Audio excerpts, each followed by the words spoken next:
be led to believe it's a very organic thing where, of course, I smoke the samples and people here in the office smoke the samples, but we don't have a selected group of people that we say, okay, you, and you, here's Liga A, B, C, D, here's, it could be a visitor that comes in.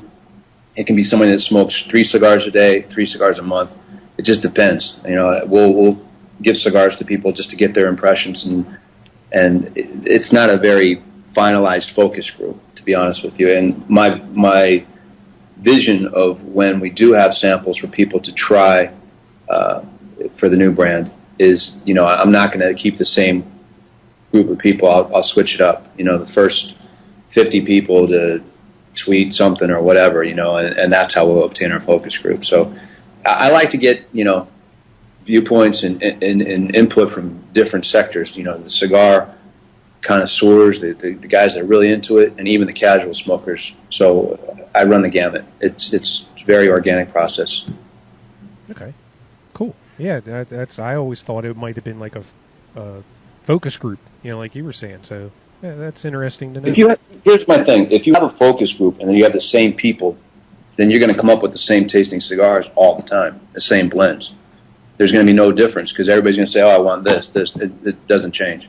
Great. So if you don't change your perspective, then your product is going to stay stagnant and still. So I think it's best to get a wide range of opinions.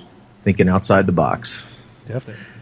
Somewhat, I suppose. Let's take another question from the chat room, John. Walt asks, what are you looking for in a manufacturer? Consistency, creativity, overall costs, etc.? What are we looking for in a manufacturer? Somebody that enjoys long walks along the beach, champagne by moonlight. I think you just got that. You got married, right? Yeah. I got that. Yes, I did get that. But, yeah, no question. No, in a manufacturer, to us, I should say. Yes. Because we do have a list of criteria. And one of the biggest things for us is trust. A lot of people would probably say, who's rolling the highest rated cigars, or who's rolling the best stuff, and da-da-da-da, and who's got the highest ratings. To us, it's trust. It's about relationships. You can get in with a factory that may be rolling really highly rated cigars, but if you don't trust that person to deliver your product 3 years down the road, then what's the point? So trust is something that I think a lot of people on the other side of the business, of the consumers, might not even see that as something. But you sit down, you talk to people, you get a good feel for them. Everything we've done in this business, here and a CAO before this, a lot of it was just all relationships. And, trust is a big factor for us. Anybody can procure great tobacco. You got to trust them to do the right thing with that tobacco. Sounds like you got it planned, and sounds like you know where you're heading and what you want. That's great. Yeah, that's good that you have a direction and everything seems to be lining up for you. And if it takes a little extra time, it takes a little extra time. I mean, as long as you do it right from the beginning, I think you're going to make out in the end. Yes, no, I agree. And that is the goal ultimately. Right. Is to take our time, do it right. We don't want to rush anything. The vision for Crowned Heads was really to take the time to let people come along for the ride, so to speak. To me, what I've seen in the business over 15 years is you go to the RTDA or the IPCPR or whatever they're calling it now every year, and then all of a sudden, boom, all these new releases. It says, but what I wanted to do was like, okay, that's interesting for 3.5 days. But what I want to do is show people what it takes to get to that point. We're basically starting from square one again. CAO is done. It's over. It's in Richmond, Virginia. Now here's Crowned Heads, and this is what it takes to get it from here all the way to when you see a box on the shelf. And I thought that would be an interesting way to build a brand and bring people in behind the curtain, so to speak. So, hopefully we're doing an okay job of that. I'm not sure. You guys be the judge of that, but that's where we're at right now. Cool. Yeah, that's good. Now, Walt asked another question here in the chat. He said, are you going to be purchasing tobacco from one source and having cigars rolled by another? He said he thinks Dion purchases, I can't pronounce it. Was it Agnorsa? Agnorsa? Yeah. but he has the product made in Honduras. Is it, or I'm not close myself. Is that the end of the question? Yeah, that's okay. The answer is we will not close ourselves off to any kind of possibilities. The ultimate thing at the end of the day is the product. Whether the product going to taste better and be more consistent if we buy tobacco from source A and have it roll at source B, or is it going to be more flavorful, more consistent if we have A do both things? We don't know that. We don't know the answer to that question yet. So I'm never going to shut the door on any possibilities of anything, and that's the beauty of where we're at right now. Good. The other question I had here, the name, Crowned Heads. How was that brought about? Here's the true story. It's funny because I'll give you a little side story before I go into the real story.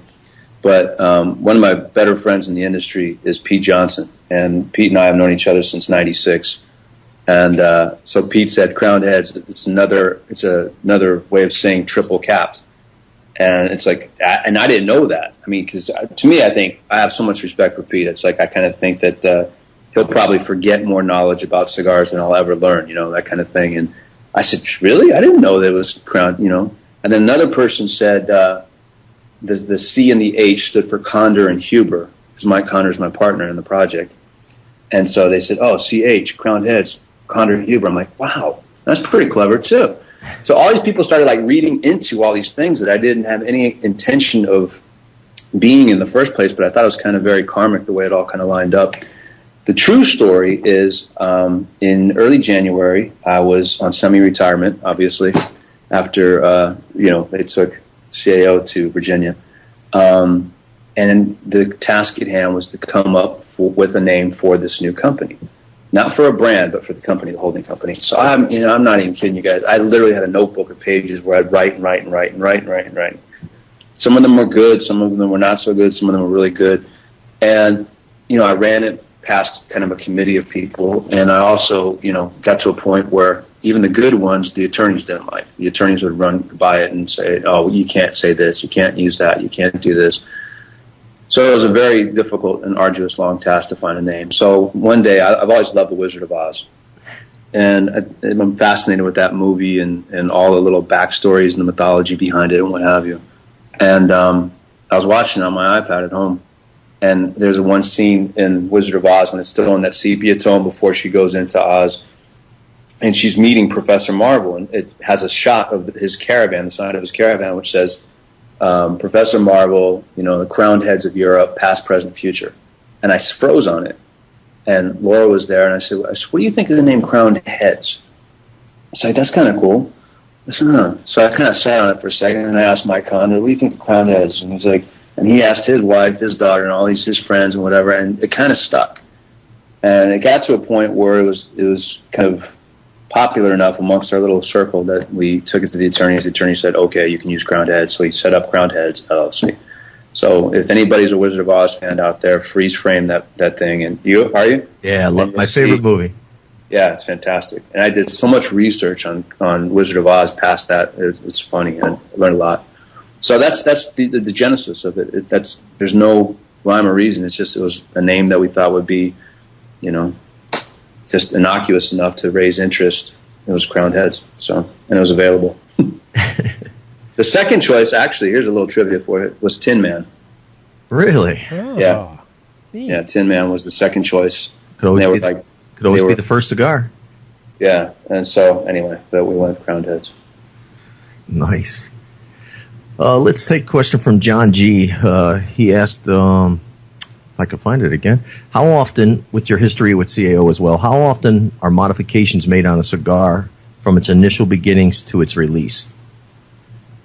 From its initial beginnings? In your experience with... In my experience with CAO, and while I was at CAO, we did some 12 or 14 different releases, not including flavors.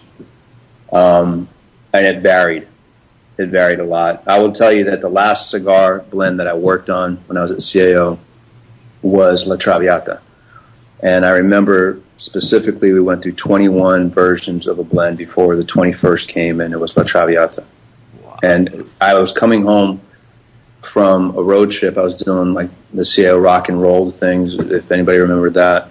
And I literally came into the office just to like pick up mail and check in or whatever. And it was like 5 o'clock, and there was a cigar on my desk, and they said, "Smoke this." I'm like, "Man, I've been smoking for 3 days, and I probably never not smoke it." So I lit it up, and I'm like, "Man, this is fantastic. What is this?" They said, "Do you like it?" "Yeah, this is it. What is it?" "Well, we all like this, and we think this should be La Traviata." I'm like, "Undoubtedly. Fantastic." And that's kind of the way it is. I always kind of compared searching for blends to dating, if you will, because you kind of know right away. It's like when I met Laura, it's like instantaneously, I'm like, I'm home. This is it. I'm done. And I knew, and that's how it is with blends. When you smoke it and it hits you, it's just like, this is it, and that's the one. And then there's other ones where it's like, oh, this is okay, but it's the same thing with women. It's like, I went out with this girl, but she's okay, but she's got she's cross-eyed or, or whatever. You know what I mean? But you have to wait a long time for that right, perfect package where everything just hits and it's just like, whoa, and the clouds open and the heavens burst, and that's it. That's my analogy of finding the right blend, and that's what happened with La Traviata. Did that answer your question? I hope. Yes, you did. Yes. Okay. Yes. Other blends, other brands, it took a lot shorter of a time. Some took longer, others took shorter. It just depends. Cool. Walt asked another question. I think it's kind of interesting. Are you thinking about doing anything in Crown? Walt doesn't have any interesting questions. Come on. Should we kick him out? Really? Come on, Mike, too. Anyway, so go ahead. What was Walt's interesting question? He said, CAO, you had the Escaparate collection. Are you thinking about doing anything similar with Crown Heads, having any sort of collection